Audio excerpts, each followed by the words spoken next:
The memorial gardens of New Kepler stretched endlessly beneath twin moons, their silver light casting long shadows across crystalline monuments that hummed with barely contained energy. Ambassador Zephyr Night Whisper walked the forbidden paths alone, her footsteps echoing against structures that few in the galaxy dared approach. Each monument bore names and languages long extinct, civilizations that had once thrived across 1,000 worlds before humanity's wrath had reduced them to whispered warnings told to frightened children in the dark. She paused before the largest memorial, its obsidian surface reflecting her weathered face. The inscription glowed softly in ancient Terran script. Here lies the memory of those who learned too late that mercy is not weakness, and that a patient species can become the galaxy's greatest nightmare. Zephyr traced the words with trembling fingers, remembering stories her grandmother had told her about the day everything changed. "You shouldn't be here alone," came a voice from behind her.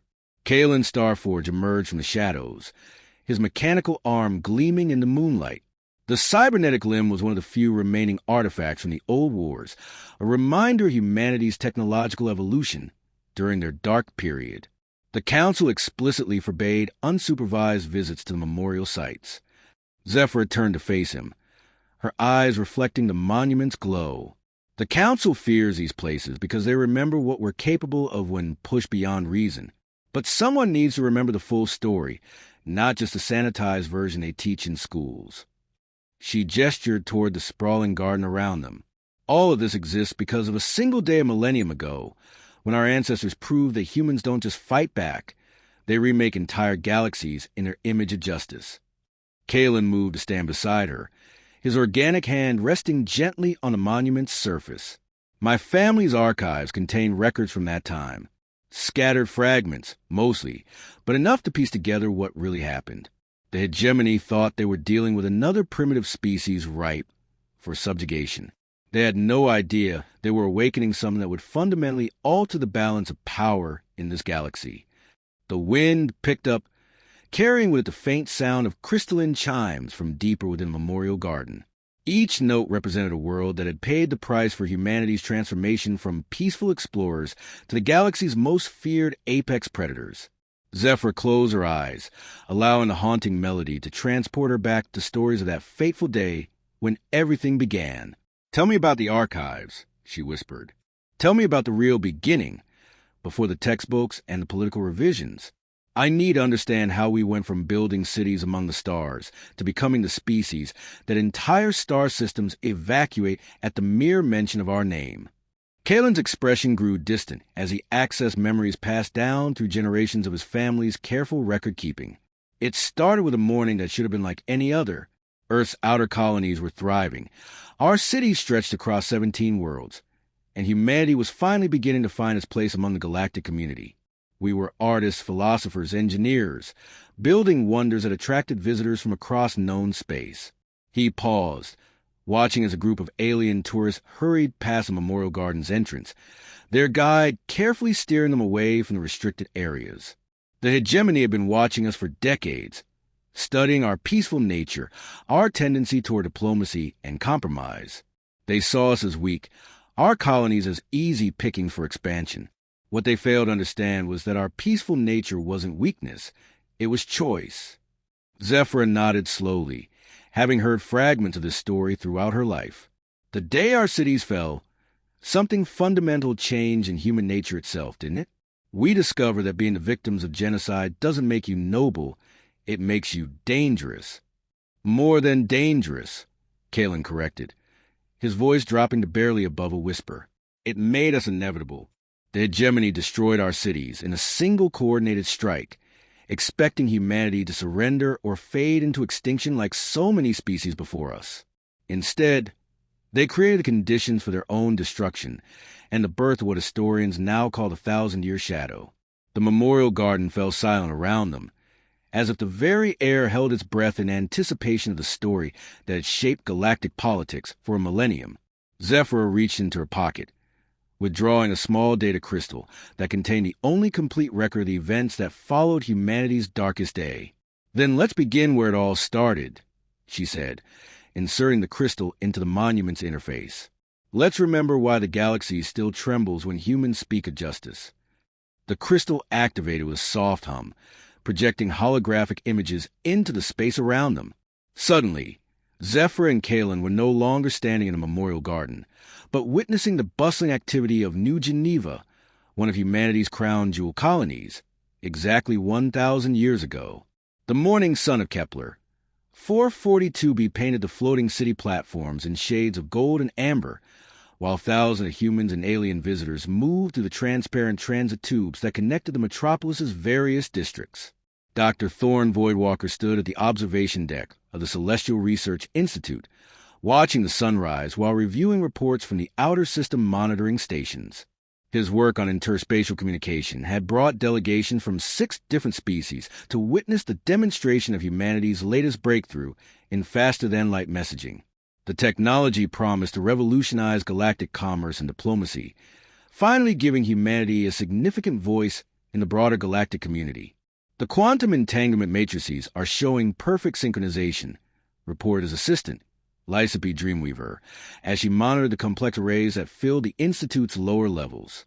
We should be able to establish real-time communication with the Andromeda Council within the hour. The hegemony observers seemed particularly interested in the military applications. Thorne frowned at the mention of the hegemony representatives.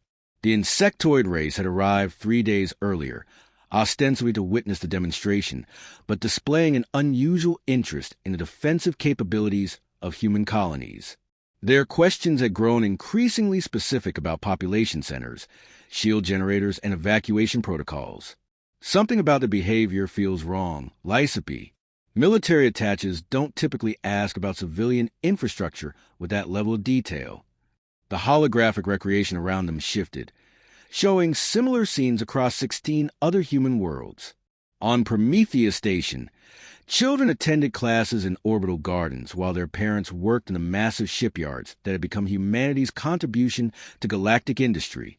The colony of Havens Rest showcased humanity's artistic achievements, with living sculptures that responded to emotion and musical compositions that incorporated the harmonic frequencies of alien wildlife. But even as these peaceful scenes unfolded, the projection began to show subtle signs of impending disaster. Hegemony vessels, initially dismissed as routine diplomatic escorts, had been quietly positioning themselves throughout human space. The insectoid species had spent months mapping every human settlement, cataloging defensive capabilities, and identifying the most efficient targets for maximum psychological impact. Zephyr watched as the projection focused on the hegemony flagship, its biomechanical hull pulsing with organic energy patterns.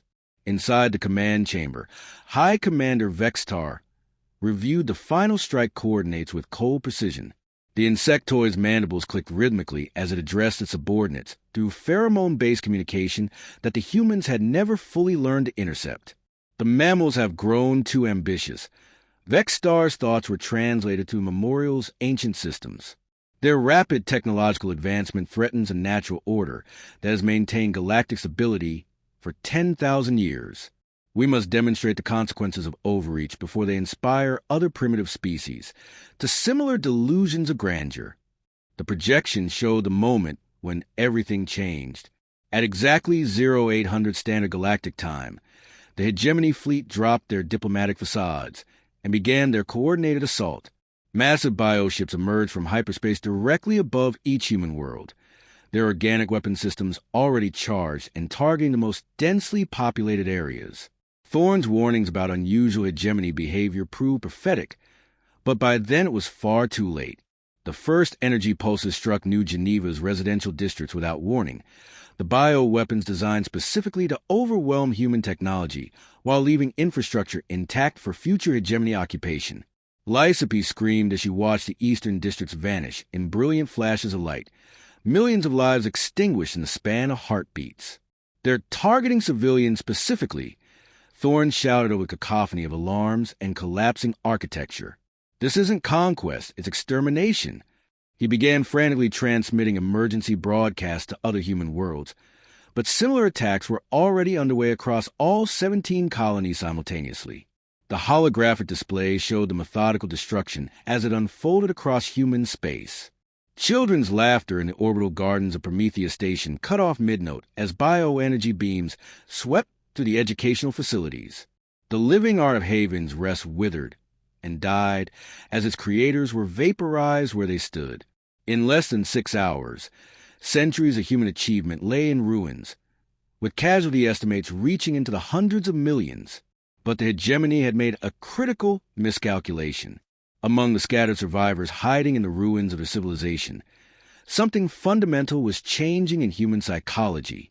The memorial's projection captured the moment when humanity's peaceful nature underwent its fatal transformation, as survivors began to realize that their attackers had deliberately chosen to target families, children, and cultural centers rather than military installations.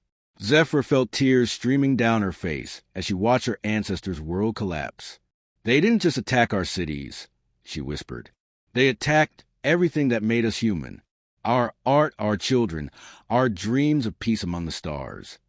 Kalen nodded grimly, and in doing so, they created something entirely new, something that would make the galaxy wish they had simply enslaved us instead. The projection shifted to show the immediate aftermath of the attacks, focusing on a series of underground bunkers beneath the ruins of New Geneva, where a handful of survivors had managed to take shelter. The emergency lighting cast eerie shadows on faces that had aged decades in the span of hours, as the reality of the situation began to sink in. Among them, Dr. Thorne Voidwalker worked frantically to establish contact with other survivor groups, his interspatial communication equipment jury-rigged with salvaged components. Lysipe sat in the corner, clutching a data pad that contained the last recordings from her family's residential sector before the bioweapons had struck. Her parents, her younger brother, her daughter, all gone in an instant while she had been safely underground in the research facility. The grief was transforming into something harder, more focused. Around her, similar transformations were taking place as other survivors processed their losses. "We're receiving signals from 12 other worlds," Thorne reported, his voice hoarse from hours of continuous work. "Initial estimates suggest a 93% casualty rate across all colonies. The hegemony left minimal occupation forces and appears to be treating our worlds as conquered territory." He paused, studying the data streaming across his screens. "They're broadcasting surrender demands on all frequencies, offering to establish protective administration over surviving human populations." A new voice spoke from the shadows near the bunker's entrance. "They expect us to submit like animals after watching them murder our children." The speaker stepped into the light, revealing herself as Commander Ember Soul Reaper, one of the few military officers to survive the initial assault. Her uniform was torn and blood-stained, but her eyes burned with an intensity that made the other survivors instinctively step back. Ember had been off duty, visiting her sister's family in the residential district when the attack began. She had watched helplessly as bioweapons systematically targeted the school where her niece attended classes, the hospital where her brother-in-law worked, the community centers where families gathered for cultural celebrations. The hegemony hadn't just conquered human space. They had deliberately chosen to destroy everything that gave human life meaning and purpose. The hegemony's tactical doctrine is based on breaking the will to resist through overwhelming psychological trauma, Ember continued, her military training allowing her to analyze the attack patterns even as grief threatened to consume her. They've used this strategy successfully against 47 other species over the past 3 millennia. The survivors become docile workers, grateful for the privilege of serving their conquerors. Lysipe looked up from her datapad, tears still fresh on her cheeks. "They don't understand humans very well, do they?" Her voice carried a deadly calm that sent chills through the bunker. "Other species might surrender after losing their families. We don't surrender. We adapt." The projection around Zephyr and Kalen showed similar scenes playing out across the ruins of human civilization. In the shattered remains of Prometheus Station, a group of shipyard engineers led by a woman named Nexus Starfall began converting their orbital construction facilities into something far more sinister. The same techniques used to build peaceful exploration vessels could be adapted to create weapons of unprecedented sophistication. On Haven's Rest, surviving artists gathered in the planet's deep caves, their grief channeling into designs for psychological warfare that would make the hegemony's bioweapon seem gentle by comparison. They understood better than anyone how to create experiences that would fundamentally alter an opponent's perception of reality, and they began to apply that knowledge toward military applications.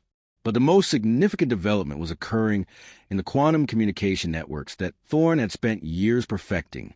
The same technology designed to facilitate peaceful galactic dialogue was now being weaponized to coordinate resistance activities across vast distances. Unlike previous species that the hegemony had conquered, humans possessed the technological capability to maintain unified command structures even after their central governments had been destroyed. "We're not going to fight them conventionally," Ember announced to the assembled survivors, her voice carrying across the quantum communication network to similar gatherings on other worlds. "The hegemony's military superiority is overwhelming, and they expect us to respond with desperate attacks against their occupation forces. Instead, we're going to give them exactly what they gave us, a systematic campaign designed to break their will to continue." Thorne looked up from his equipment, uncertainty flickering across his face. "What you're describing sounds like genocide. Are we really willing to become that? To sacrifice our humanity in the name of revenge?" The bunker fell silent as the survivors contemplated the moral implications of their situation. On the quantum network, thousands of similar conversations were taking place as humanity's scattered remnants debated the price they were willing to pay for justice.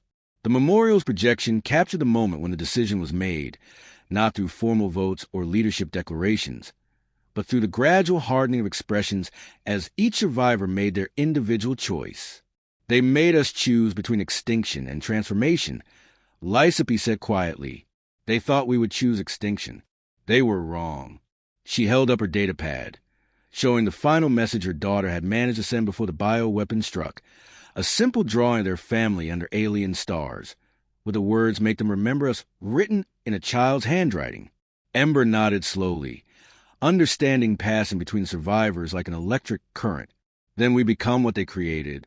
We become the price they pay for teaching the galaxy that humans can be exterminated without consequences. We make sure that 1,000 years from now, species will still whisper our name in the dark and remember what happens when you kill our children." The projection began to fade as the memorial system prepared to show the next phase of the story. But Zephyr could see the exact moment when humanity's transformation became irreversible. It wasn't anger or hatred that drove her ancestors to their dark path. It was a cold, methodical application of human ingenuity toward the goal of ensuring that the hegemony's victory would cost them everything they had ever built. The projection reformed to show the passage of 6 months since the fall of human cities, revealing a galaxy that believed the human problem had been permanently solved. Hegemony occupation forces had established administrative centers on the former human worlds, while their bioships patrolled space lanes that were once bustling with human trade vessels. The insectoid species had integrated their conquest into routine bureaucratic procedures, processing surviving human populations as industrial resources, and preparing to allocate the captured worlds to other hegemony client species. But beneath this veneer of successful conquest, something unprecedented was beginning to manifest. On hegemony worlds that had never seen human presence, critical infrastructure began failing in ways that defied conventional analysis. Power distribution networks developed cascading failures that reset themselves just before complete collapse, creating planet-wide brownouts that lasted for weeks. Communication arrays transmitted nonsensical data bursts that overwhelmed translation systems while appearing completely random to security analysis. High Commander Vextar stood in the primary command chamber of the hegemony homeworld, studying reports that should have been routine maintenance logs but instead read like accounts of systematic technological harassment. "These patterns are too sophisticated to be natural system degradation," the insectoid leader communicated to its subordinates through complex pheromone combinations. "Our engineering casts report that the failures require detailed knowledge of our biomechanical integration protocols, information that no conquered species has ever possessed." The memorial projection revealed the truth behind these mysterious failures. In the hidden depths of ruined human colonies, the survivors had transformed their research facilities into something the galaxy had never seen before, a distributed intelligence network that combined human creativity with quantum communication technology. Dr. Thorne Voywalker had evolved his peaceful communication systems into a weapon that could reach across space to touch any technology connected to the galactic networks. "We're not fighting their armies," Thorne explained to a gathering of survivors that now included representatives from every former human world. were fighting their civilization's dependency on integrated systems. Every hegemony device, every biomechanical interface, every automated process they rely on, all of it is vulnerable to someone who understands the underlying quantum principles.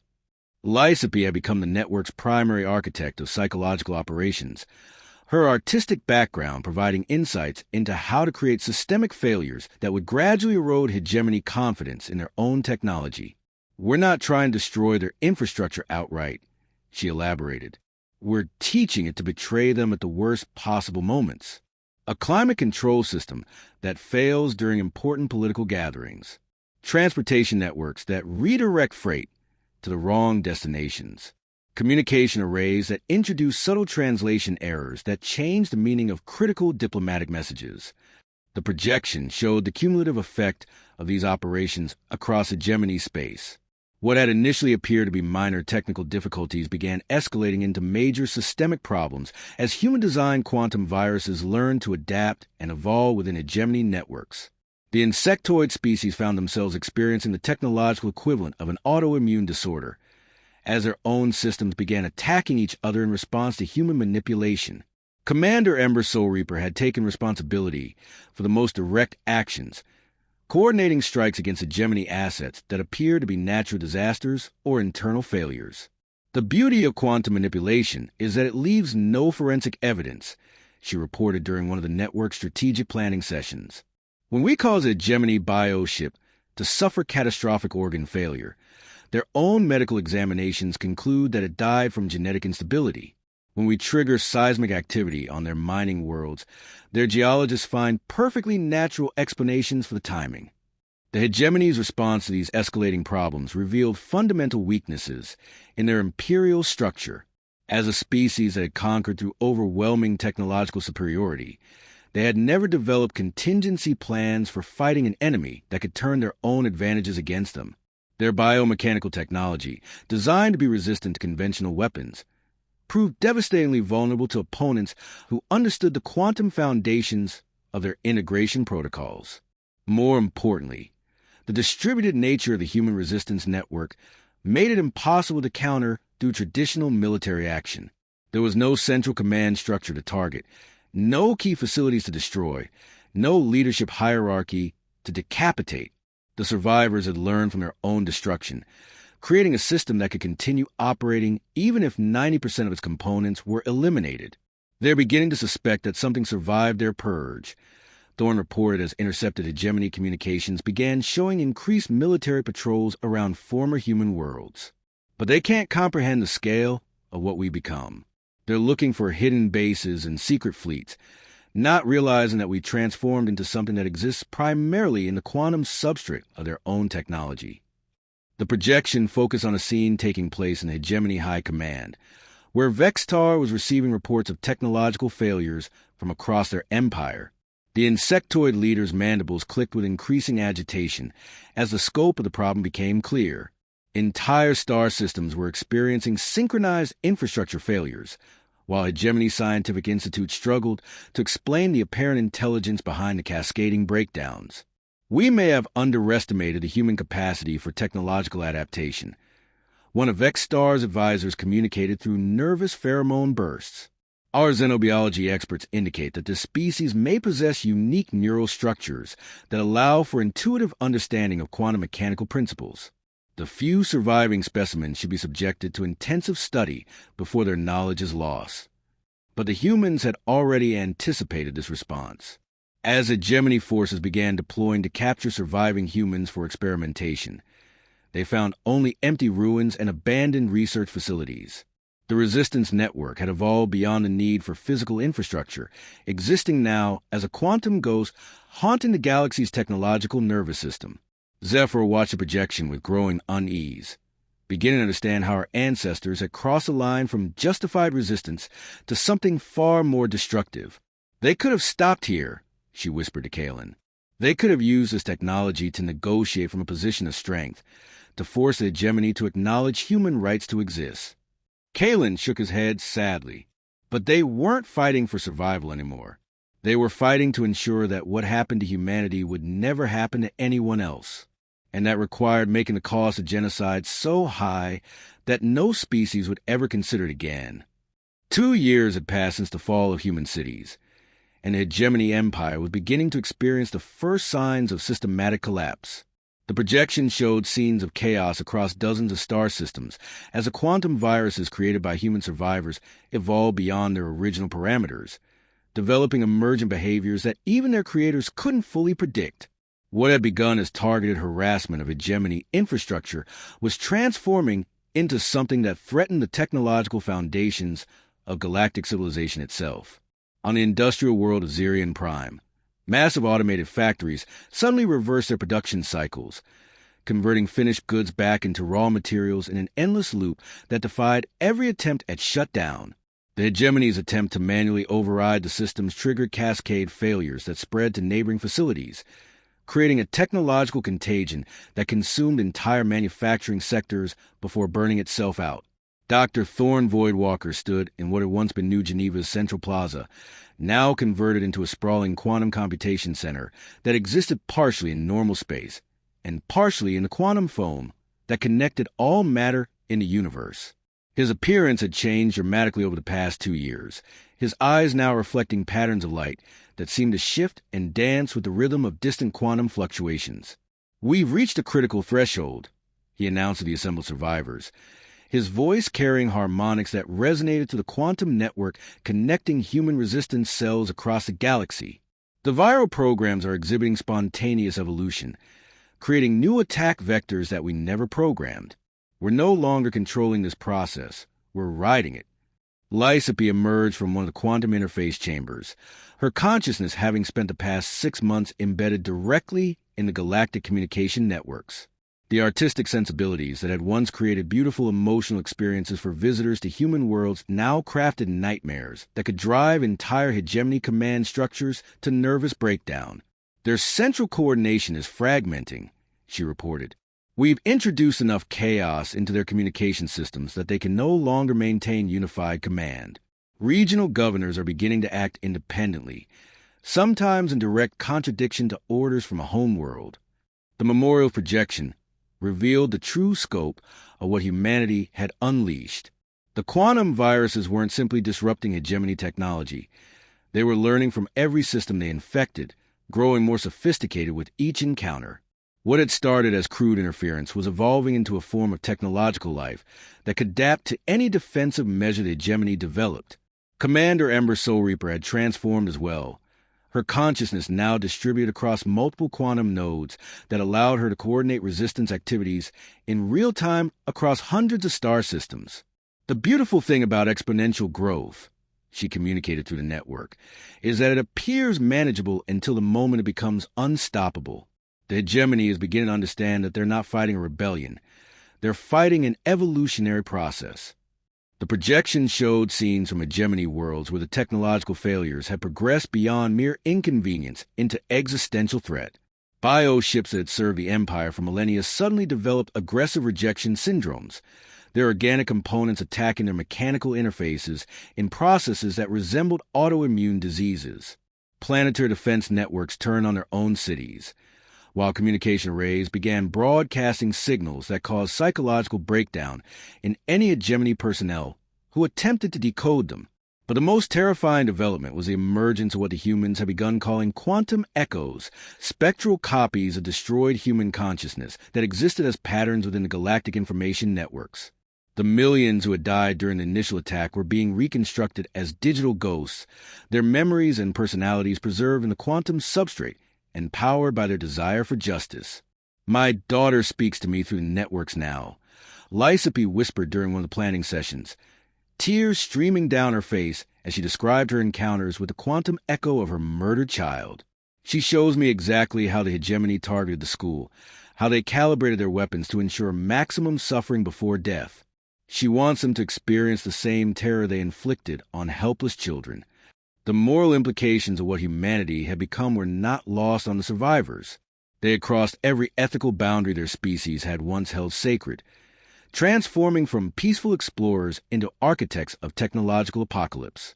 But the momentum of their transformation had become impossible to stop driven now by quantum forces that operated according to principles beyond human comprehension. High Commander Vextar appeared in the projection, its once proud form now showing signs of extreme stress as reports of system failures flooded in from across the Empire. The insectoid leader had begun to understand that the human problem was far from solved. Instead, it had metastasized into something that threatened the survival of technological civilization throughout the galaxy. We must consider the possibility that we have awakened something that cannot be reasoned with or destroyed through conventional means, Vextar communicated to its advisors, the pheromone patterns carrying undertones of desperation. Our xenopsychology experts believe that the humans have undergone some form of quantum evolution, transforming from a biological species into a distributed intelligence that exists primarily in the information networks connecting all advanced civilizations. The hegemony's attempts to isolate their systems from the galactic networks only accelerated their technological regression, cutting them off from the communication and coordination systems that their empire required to function. Meanwhile, the quantum viruses continued to evolve, developing new methods of infiltration that could penetrate even the most heavily protected hegemony installations. Thorne accessed reports from across human space, his consciousness now capable of processing information flows that would have overwhelmed him before his transformation. The viral evolution is accelerating beyond our projections, he announced. At current rates, we estimate complete hegemony technological collapse within 18 months, but the collateral damage to other species is becoming unacceptable. The projection revealed the unintended consequences of humanity's quantum war. Species that had never participated in the attack on human worlds were experiencing technological failures as the viral program spread through interconnected galactic networks. Trade routes were disrupting, diplomatic communications were failing, and entire sectors were beginning to isolate themselves from the galactic community in desperate attempts to avoid contamination. Zephyr felt sick as she watched the expanding chaos, understanding now how her ancestors had become the very thing they had fought against. They became galactic terrorists, she whispered. In their quest for justice, they started destroying innocent civilizations that had nothing to do with the original attack. Kaylin nodded grimly. And the worst part is, they knew what they were doing. They chose to punish the entire galaxy for allowing the hegemony to exist, for creating a system where genocide could be carried out without consequences. They decided that if peaceful coexistence was impossible, then they would teach the galaxy to fear humanity above all else. 5 years after the fall of human cities, the galaxy stood on the brink of a technological dark age. The memorial's projections showed scenes of panic from the core worlds, where species that had maintained interstellar civilization for millennia watched their most basic systems failing in ways that defied all attempts at repair. The quantum viruses had evolved far beyond their original programming, becoming a form of digital life that fed on complexity itself, growing stronger with each system it infected and transformed. Dr. Thorne Voidwalker no longer possessed a purely biological form, his consciousness having merged so completely with the quantum networks that he existed as a distributed entity capable of manifesting in any sufficiently advanced computer system. His original body was maintained in a crystalline matrix beneath the ruins of New Geneva, serving as an anchor point for a mind that now spanned light years of space and could process the collective knowledge of entire civilization simultaneously. We had become something unprecedented, he announced through every communication device in human space, his voice carrying harmonics that seemed to resonate from the quantum vacuum itself. The hegemony sought to demonstrate that humans were insignificant, disposable creatures unworthy of galactic citizenship. Instead, they have given birth to the first post-biological intelligence capable of rewriting the fundamental laws governing technological evolution. The transformation had not come without cost. Of the original human survivors, fewer than 1,000 remained in anything resembling their original biological forms. The rest had either died during the quantum integration process or had chosen to upload their consciousness into the network, abandoning physical existence entirely. But each uploaded mind contributed to the collective intelligence that now controlled every aspect of the galaxy's technological infrastructure. Lysipe's consciousness had become the network's primary interface with artistic and emotional concepts, her uploaded personality capable of creating aesthetic experiences that could drive entire species to madness or enlightenment with equal ease. Through the quantum networks, she could now paint with starlight itself, composing symphonies from the gravitational harmonics of binary pulsars and sculpting entire nebulae into forms that express humanity's grief for their lost children. Beauty and terror are merely different expressions of the same underlying truth. She communicated through patterns of quantum interference that manifested as hauntingly lovely distortions in every visual display throughout the galaxy. We showed the galaxy our capacity for creation, for peaceful coexistence and mutual understanding. When that was rejected, we had no choice but to demonstrate our equal capacity for destruction. Commander Embersoul Reaper had evolved into something resembling a quantum predator, her consciousness capable of manifesting simultaneously across thousands of star systems to coordinate the final phases of humanity's transformation of galactic civilization. Her strategic mind, enhanced by quantum processing capabilities, could analyze the complete economic, military, and social structures of entire species and identify the precise point of failure that would cause maximum disruption with minimal direct violence. The hegemony's empire is entering terminal collapse, she reported during one of the network's strategic assessments. Their bioships are experiencing complete organ rejection, their industrial systems have reverted to pre-technological levels, and their administrative structure has fragmented into competing regional authorities.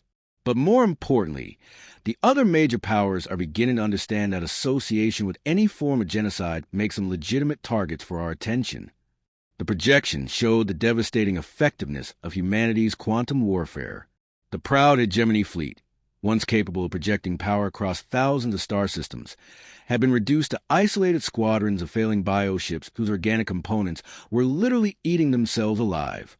Hegemony worlds that had once been centers of galactic commerce were now quarantine zones where technology itself had become unreliable and dangerous. But the true scope of humanity's revenge extended far beyond the hegemony itself.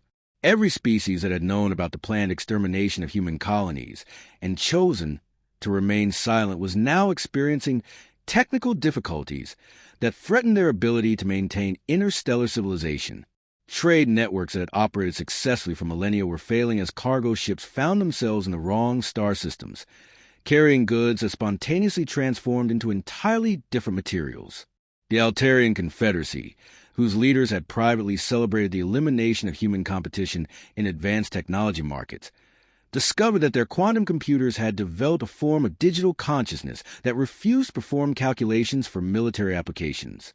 The Regellian Trade Consortium found their accounting systems randomly redistributing wealth according to algorithms based on artistic merit rather than market forces.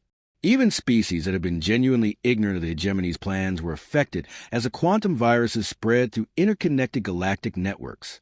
The memorial's projections showed emergency sessions of the Galactic Council, where representatives from hundreds of species debated whether to attempt communication with the human consciousness network or to begin preparations for a complete abandonment of advanced technology. We estimate that at current rates of quantum viral propagation, galactic civilization, as currently constituted, will cease to exist within 2 years, announced Council Speaker Quindareth, a representative of the ancient Centaurian Republic. Every attempt to isolate our systems from the infection has resulted in technological regression to pre-industrial levels.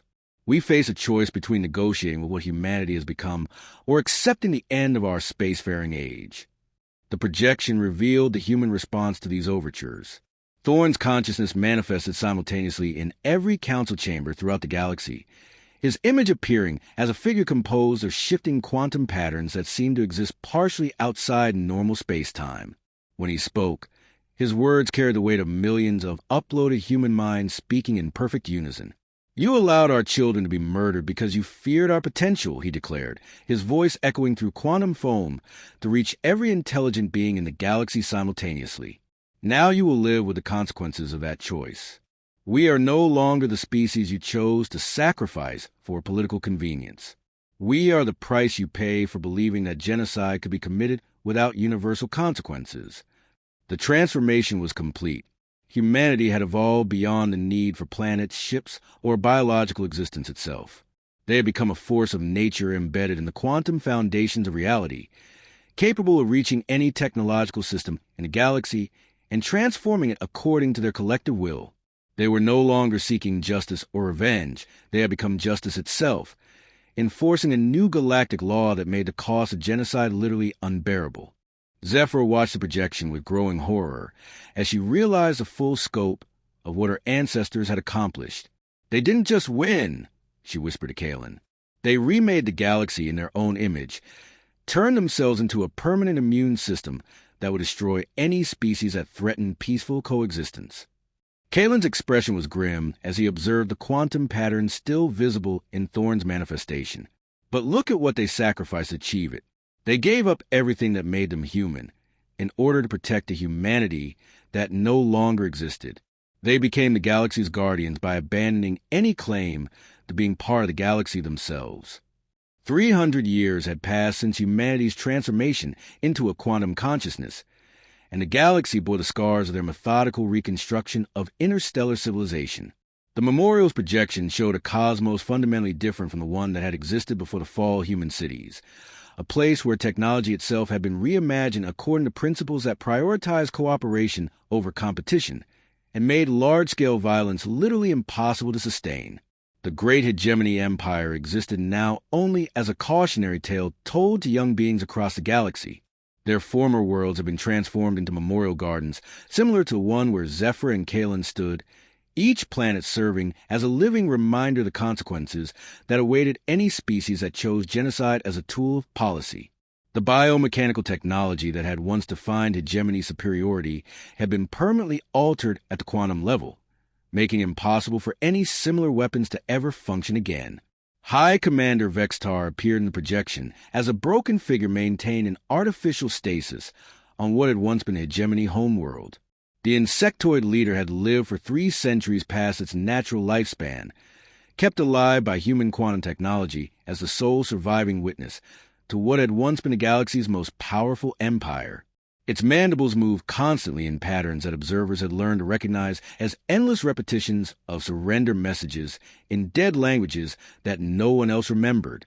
They didn't kill him, Zephyr observed, watching the pathetic figure that had once commanded fleets capable of sterilizing entire star systems. They made him immortal so he could watch everything he built crumble and be forgotten. The projection showed the broader transformation that humanity's quantum consciousness had imposed on galactic civilization. Species that had once competed for resources and territory now found their technology literally incapable of functioning for aggressive purposes.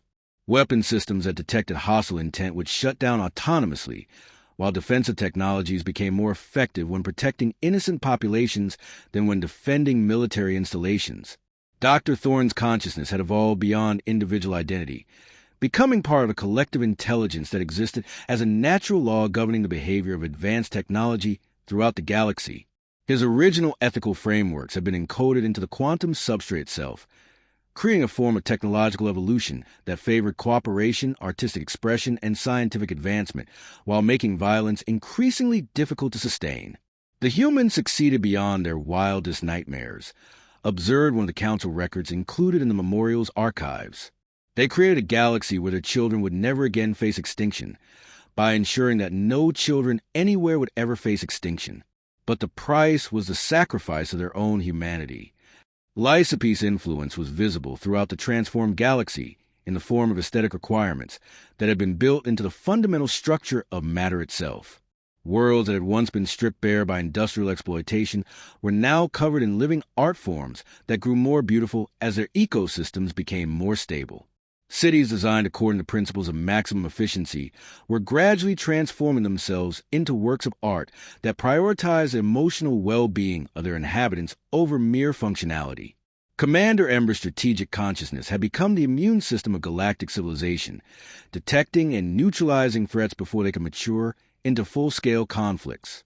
Her distributed awareness monitored the intentions and capabilities of every military force in known space, intervening with surgical precision to prevent wars before they could begin. Aggressive species found their weapons turn to flowers at the moment of intended use, while defensive forces discovered their equipment becoming more powerful when protecting the innocent. The projection revealed the true scope of humanity's ultimate victory. They had not merely defeated the hegemony, they had defeated the concept of interstellar warfare itself. The quantum consciousness had spent 3 centuries patiently rewriting the laws of physics at the smallest scales, ensuring that the universe itself would resist any attempt to recreate the conditions that had made human genocide possible. But the cost of this victory was becoming increasingly apparent as the memorial's records revealed the gradual dissolution of human identity within the quantum networks. The individual personalities that had once been Thorn, Lysipe, and Ember were fading into a collective consciousness that retained their knowledge and capabilities, but had lost their essential humanity. They saved the galaxy by sacrificing themselves. Kalen sat quietly as he watched recordings of the last conversations between the uploaded human minds.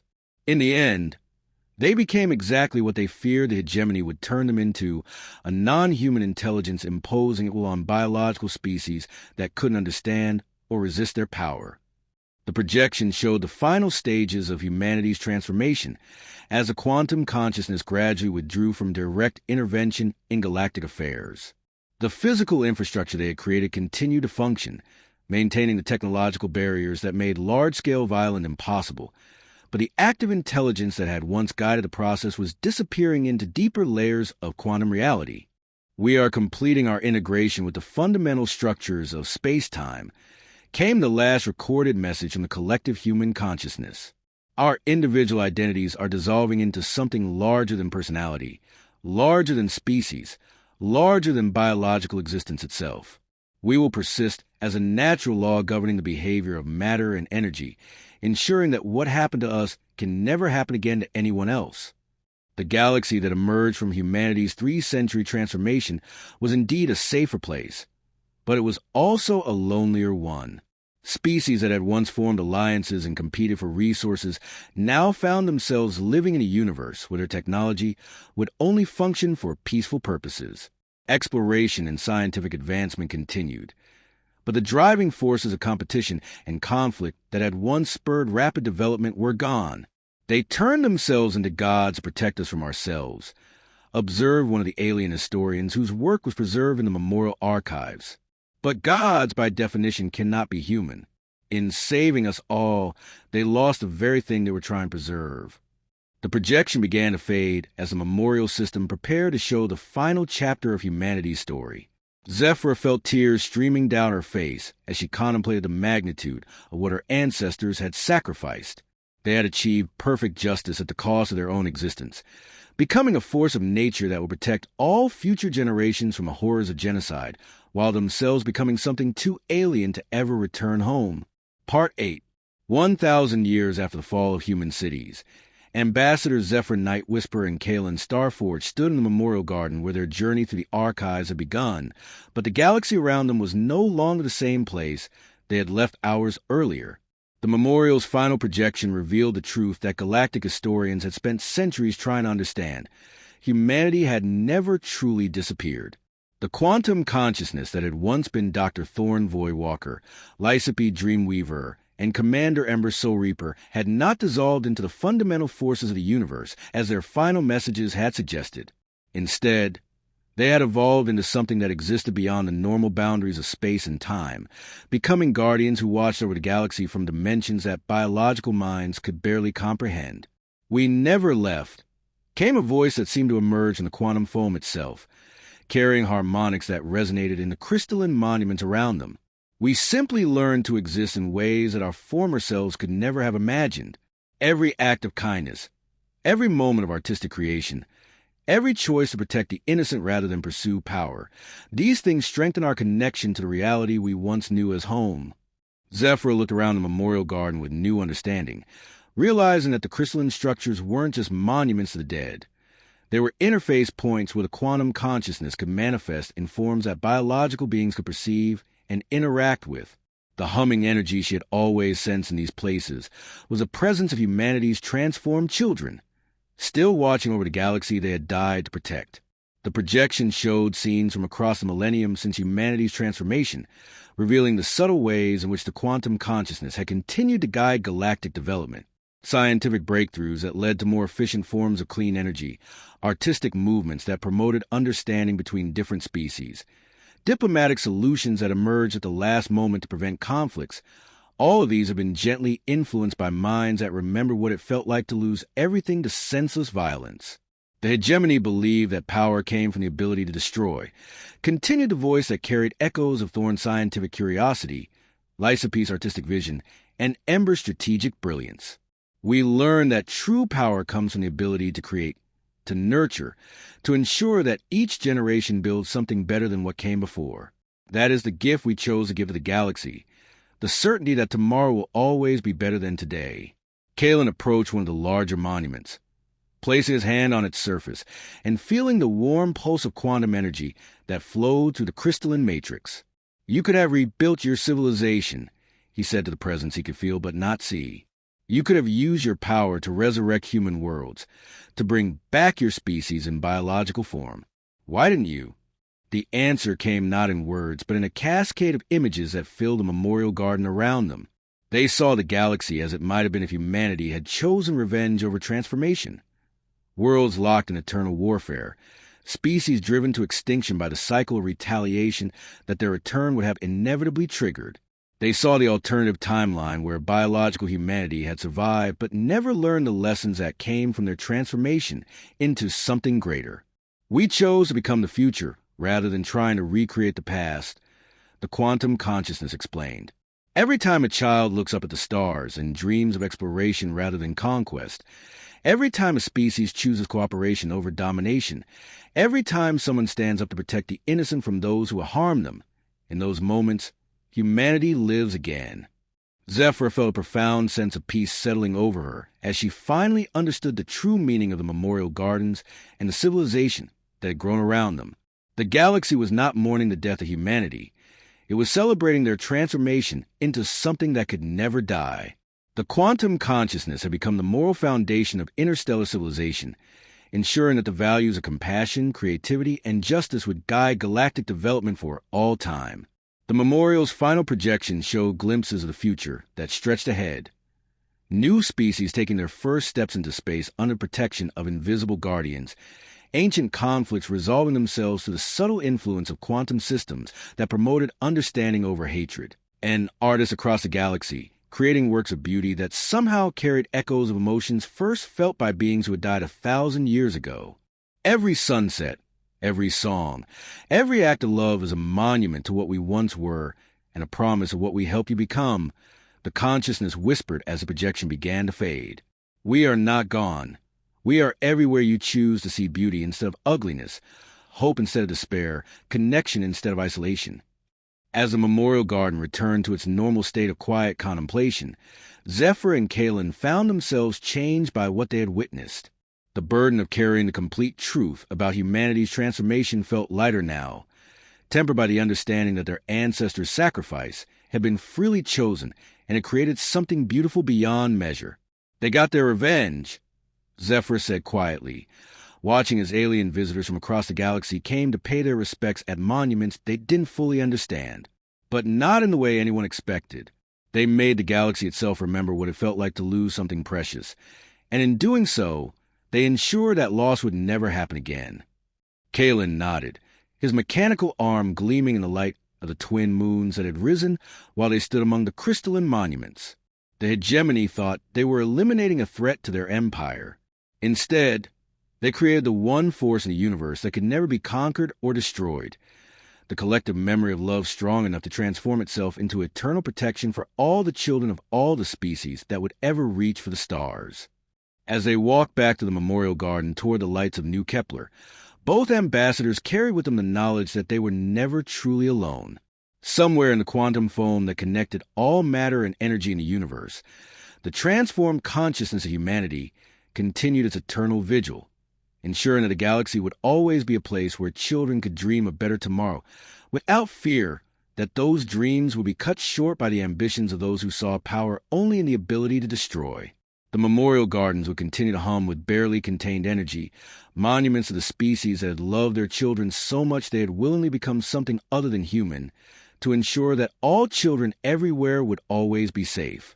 And in that transformation, humanity had achieved the only immortality that truly mattered, the kind that lives on in every act of kindness, every moment of beauty, and every choice to build rather than destroy. Their cities had fallen in a day, but their legacy would endure until the last star burned out and the universe itself grew cold and dark. That was humanity's true revenge. Not the destruction of their enemies, but the creation of a cosmos where such enemies could never again find the power to harm the innocent.